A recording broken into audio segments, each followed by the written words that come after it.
दोस्तों आज जो पेपर कर रहे हैं अपन वह है डीएमआरसी का पेपर जो हुआ था 9 अप्रैल 2018 को।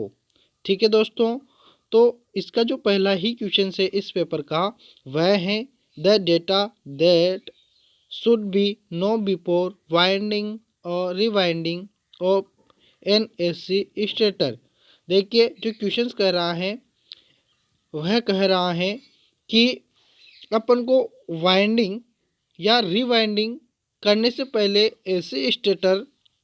एसी मोटर का जो स्टेटर होता है उसके बारे में क्या जानकारी प्राप्त कर लेनी चाहिए या क्या जानकारी अपन को होनी चाहिए।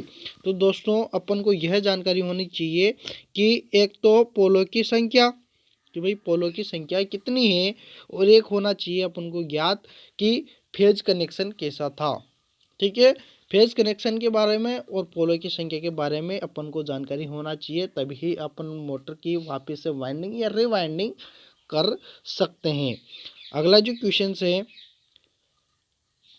दोस्तों, अगला क्वेश्चन है आपका, जब मोटर का आर्मेचर चुंबकीय क्षेत्र में घूर्णन करता है तो यह बल की चुंबकीय रेखाओं को काटता है और फिर क्या होता है। देखिए जब किसी चुंबकीय क्षेत्र में किसी चालक को घुमाएंगे, किसी चुंबकीय क्षेत्र में किसी चालक को जब अपन घुमाएंगे तो यह क्या करेगा, उस चुंबकीय क्षेत्र का कटाक्ष करेगा, काटेगा। तब क्या होगा, तो क्या होता है, विद्युत वाहक बल उत्पन्न होता है, प्रेरित होता है। ईएमएफ, जो विद्युत वाहक बल है उसको ईएमएफ भी बोलते हैं, जिसको इंग्लिश में बोला जाता है इलेक्ट्रोमोटिव फोर्स। ठीक है, अगला क्वेश्चन से दोस्तों, अगर आपने हमारे इस चैनल को अभी तक सब्सक्राइब नहीं किया है तो चैनल को सब्सक्राइब करें और बेल आइकन को ज़रूर प्रेस करें।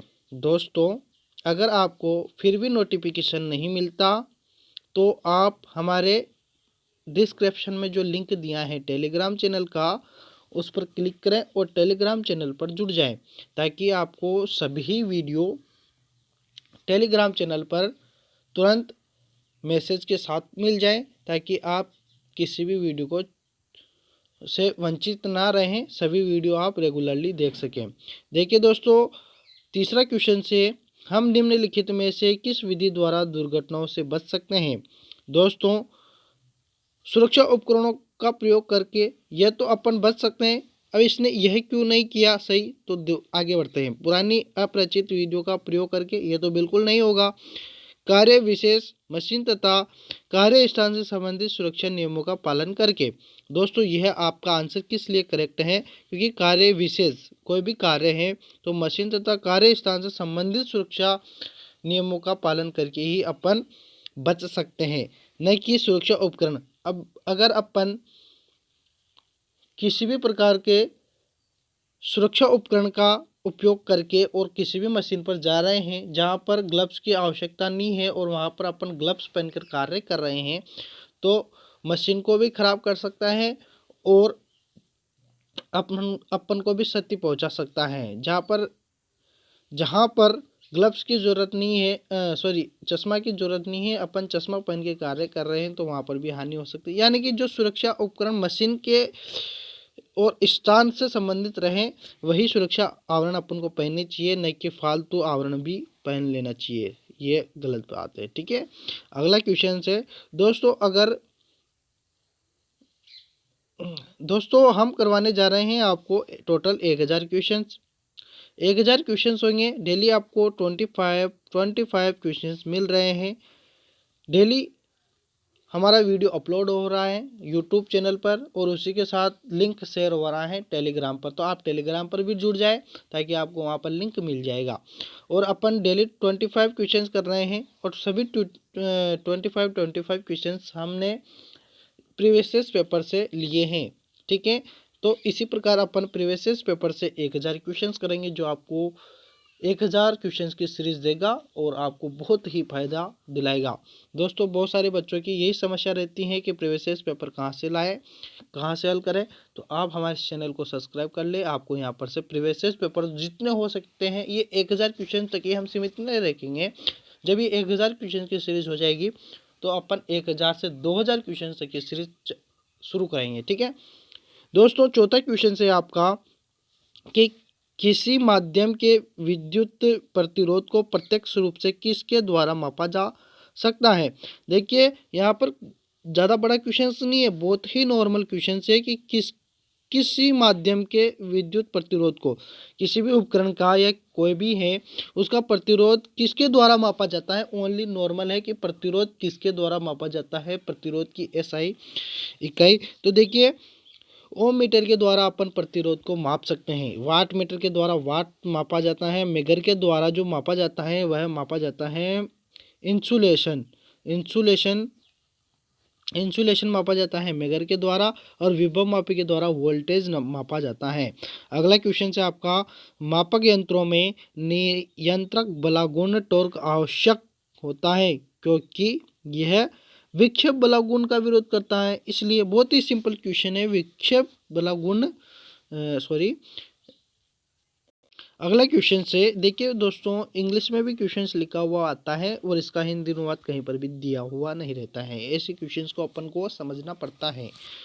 लिखा हुआ है यहाँ पर, आप अच्छे प्रकार से देखिए कि if on primary side high tension fuse blows out, then the primary delta circuit will become a V circuit which will be able to work at।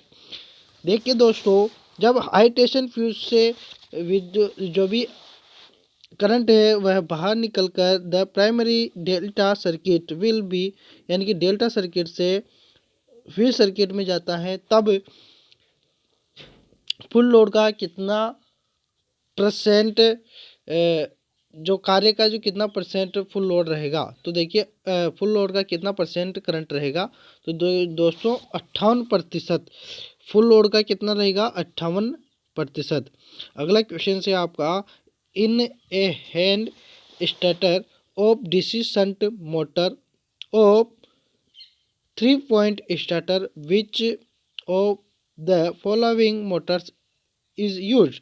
देखिए यहाँ पर पूछा है, ये क्वेश्चन थोड़ा मिस्टेक है। देखिए दोस्तों यहाँ पर टाइपिंग मिस्टेक है, आप देखना कि hand starter of shunt motor, तो ये शंट मोटर के लिए नहीं है, ये है 3 फेज मोटर के लिए, 3 फेज मोटर के लिए। यहाँ पर शंट मोटर दिया है, ये गलत है। यहाँ पर होना चाहिए था इन ए हैंड स्टार्टर, यानी कि हस्त चालित स्टार्टर। तो यहाँ पर कहा गया है, देखिए मैं क्वेश्चंस को पूरा अच्छी प्रकार से अब समझाता हूँ आपको, अब आपके समझ में आएगा। देखिए डीसी शंट की जगह आप कर लीजिए 3 फेज, ठीक है, 3 फेज मोटर है ना। तो हैंड स्टार्टर यानी कि हस्तचालित स्टार्टर से 3 फेज मोटर को स्टार्ट किया जाता है। उसी प्रकार 3 पॉइंट स्टार्टर किसके लिए यूज़ करेंगे, जैसे हस्तचालित स्टार्टर को अपन 3 फेज मोटर के लिए, इसको भूल जाइए डीसी शंट के लिए है ना, ये डीसी शंट को भूल जाइए कि हस्तचालित मोटर 3 फेज मोटर के लिए, हस्तचालित स्टार्टर 3 फेज मोटर के लिए यूज करते हैं। उसी प्रकार 3 पॉइंट स्टार्टर किसके लिए यूज किया जाएगा, तो यह किया जाएगा शंट मोटर के लिए। शंट मोटर के लिए 3 पॉइंट स्टार्टर यूज किया जाता है। सीरीज के लिए इसका उपयोग नहीं किया जाता, सीरीज के लिए 2 पॉइंट स्टार्टर का उपयोग किया जाता है। अल्टरनेटर के लिए कोई स्टार्टर प्रयोग नहीं किया जाता, जनरेटर के लिए भी कोई स्टार्टर प्रयोग नहीं किया जाता। अगला क्वेश्चन है आपका, in A lead acid in a lead acid battery the electrical energy in stored in the form of। दोस्तों इसमें पूछा गया है कि लेड एसिड बैटरी जो होती है ना, वह इलेक्ट्रिक यानी कि विद्युत ऊर्जा को किसमें स्टोर करती है, तो केमिकल एनर्जी में स्टोर करती हैं, संग्रह करती हैं केमिकल एनर्जी में, ठीक है, रासायनिक ऊर्जा में। अगला क्वेश्चन है आपका, निम्न में से कौन सा पदार्थ चुंबक द्वारा प्रबल रूप से आकर्षित नहीं होता है, तो वह होता है आपका मैग्नीशियम। अगला क्वेश्चन है आपका, a synchronous motor is an. देखिए सिंक्रोनस मोटर एक और क्या है, तो सिंक्रोनस मोटर आपकी एक और है non self starting motor. Synchronous motor स्वयं मतलब सेल्फ स्टार्ट नहीं होती, इसके लिए कुछ उपकरण यानी कि आप किसी भी प्रकार का यांत्रिक बल या कोई अगर उसको ऑटोमेटिकली सेल्फ बनाया जाए तो उसमें मोटर का उपयोग किया जाता है। अगला क्वेश्चन से एक तार के व्यास को निम्नलिखित में से किसके प्रयोग से मापा जा सकता है, तो देखिए एक तार के व्यास को अपन वायर गेज द्वारा माप सकते हैं। वायर गेज जिसके स्लॉट कटे हुए होते हैं 36, ठीक है दोस्तों। वायर गेज को हमेशा जो वायर गेज जो व्यास को मापा जाता है वायर का, वह SWG में मापा जाता है, जिसको बोला जाता है स्टैंडर्ड वायर गेज। अगला क्वेश्चन से आपका तेपित क्षेत्र नियंत्रण विधि में श्रेणी क्षेत्र वर्तनों को कम करने से फ्लक्स भी कम हो जाता है, जिससे गति में वृद्धि हो जाती है। जब अपन क्षेत्र वर्तनों को अपन कम कर देंगे ना, तो क्या हो जाएगी, गति बढ़ जाती है, क्योंकि क्षेत्र का विलोमानुपाती गति। तो जब ठीक है, अगला क्वेश्चन से आपका भारतीय विद्युत नियम 1956 के अनुसार आपूर्तिकर्ता को उपभोक्ता द्वारा प्रयोग करने के लिए को उसके परिसर में उपलब्ध करवाना तथा उसका रख रखाव करना भू संपर्कित टर्मिनल अर्थ टर्मिनल ये आपूर्तिकर्ता का कार्य है। भू संपर्कित ये जो पोल्स होते हैं वहीं पर ही लगाने लग गए हैं अब तो, ठीक है, तो ये उपभोक्ता का काम नहीं है, यह ओनली आपूर्तिकर्ता का काम है। विच of the following insulating material is very resistance to oxidation and free hazard. दोस्तों इसमें आपका आंसर होगा सिंथेटिक इंसुलेटिंग ऑयल।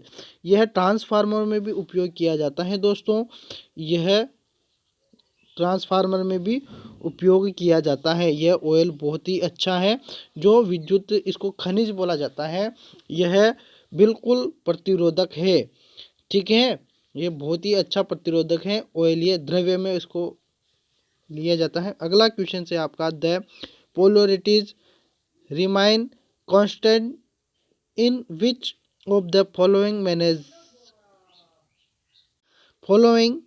मैनेज्ड, तो इसका आपका आंसर होगा परमानेंट मेजेंट, है ना दोस्तों। मेरी इंग्लिश थोड़ी कमज़ोर है, आप अपने हिसाब से मैनेज कर लेना, ठीक है। मैं आपको बस यह बता रहा हूँ कि आपके कंपटीशन एग्जाम में किस प्रकार के क्वेश्चंस आते हैं, ठीक है, तो आप अच्छी प्रकार से समझिए। वैसे मैं पूरी कोशिश करूँगा आपको समझाने की। A measure is an instrument that is used to test the insulation between।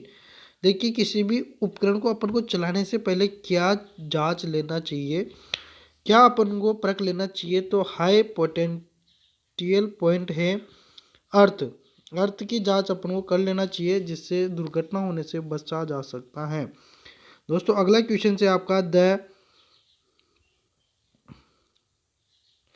algebraic sum of EMF in closed circuit is equal to the algebraic sum of potential drops due the resistance is described in। तो voltage का नियम ही इसमें लागू होता है।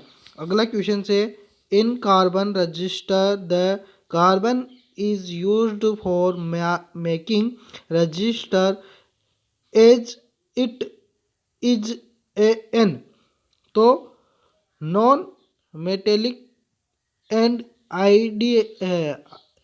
Ideal material, ठीक है।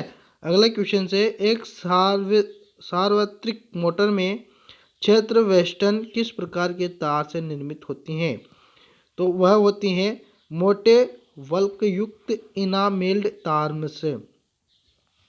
अगला क्वेश्चन से एक सीसा अम्ल लेड एसिड बैटरी को निम्नलिखित में से किस विद्युत अपघटय इलेक्ट्रोलाइट्स को मिश्रित करके बनाया जाता है? तो उसको जल में सल्फ्यूरिक अम्ल को मिलाकर ही बनाया जाता है। अगला क्वेश्चन से आपका for the manufacturing of ground wire which of the following material is used? तो गैल्वेनाइज्ड स्टील का इसमें उपयोग करेंगे। अगला क्वेश्चन से जब पी तथा एन प्रकार के पदार्थों के दो छोटे टुकड़े ऊष्मा उपचार द्वारा एक साथ जोड़े जाते हैं तो यह संधि किस रूप में काम करती हैं? तो यह जो संधि होती है ना, जैसे एन और पी को जोड़ देते हैं तो यह जो संधि है यह डायोड के रूप में कार्य करेगी। अगला क्वेश्चन से फॉर ए 3-फेज system of a rotor converter there will be 3 slip ring and tapping apart from each other at. तो वह 120 डिग्री। दोस्तों इसमें बोला गया है 3-फेज वाइंडिंग कितनी डिग्री पर होती है? तो डायरेक्ट क्वेश्चन इसका कहने का अर्थ यही है कि 3-फेज वाइंडिंग कितनी डिग्री पर होती हैं? तो वह होती हैं 120 डिग्री पर। ठीक है। एक और प्रकार के परिवर्तक में वेस्टर्न किस पर लपेटी जाती हैं? तो कोर के दोनों भागों पर लपेटी जाती हैं। अगला क्वेश्चन से आपका सीसा अम्ल बैटरी में प्रयुक्त ऋणात्मक प्लेट द्वारा निर्मित होती हैं।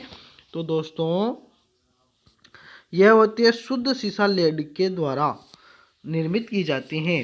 सीसा अम्ल बैटरी में प्रयुक्त ऋणात्मक प्लेट जो होती है वह शुद्ध सीसा यानी कि लेड से निर्मित होती हैं। तो इसी प्रकार दोस्तों आज के 25 क्वेश्चंस आपके यहीं पर ही समाप्त होते हैं और ये वीडियो भी यहीं पर ही आपका समाप्त होता है। अगले वीडियो के लिए आप हमसे जुड़े रहिए हमारे चैनल को। अभी तक भी आपने सब्सक्राइब नहीं किया है तो सब्सक्राइब करें और टेलीग्राम चैनल पर भी आप जुड़ जाए ताकि आपको डेली वीडियो का लिंक वहां पर मिल जाए और आप किसी भी ही वीडियो से वंचित ना रह सके। आपको 1000 क्वेश्चंस की सीरीज में दूंगा। यह समाप्त होने के बाद आपको फिर 1000 से 2000 क्वेश्चंस की सीरीज दूंगा, यानी कि ये सीजन पहला चल रहा है, फिर सीजन 2, सीजन 3, यानी कि अपन डेली 25 क्वेश्चंस करते रहेंगे जब तक अपन हैं तब तक। ठीक है। तो दोस्तों इससे वंचित ना रहें। बहुत ही अच्छा मौका आपके सामने है कि कहाँ से मैं क्वेश्चंस निकाल के लाऊंगा आपको। बहुत ही इस प्रकार से मैं इतने पेपर करवा दूंगा कि आप भी सोचते रह जाएंगे कि कहाँ से ये पेपर निकाल के लाते हैं। ठीक है। तो दोस्तों आप लगे रहिए हमारे साथ। ठीक है। तब तक के लिए हमें दीजिए इजाज़त। धन्यवाद।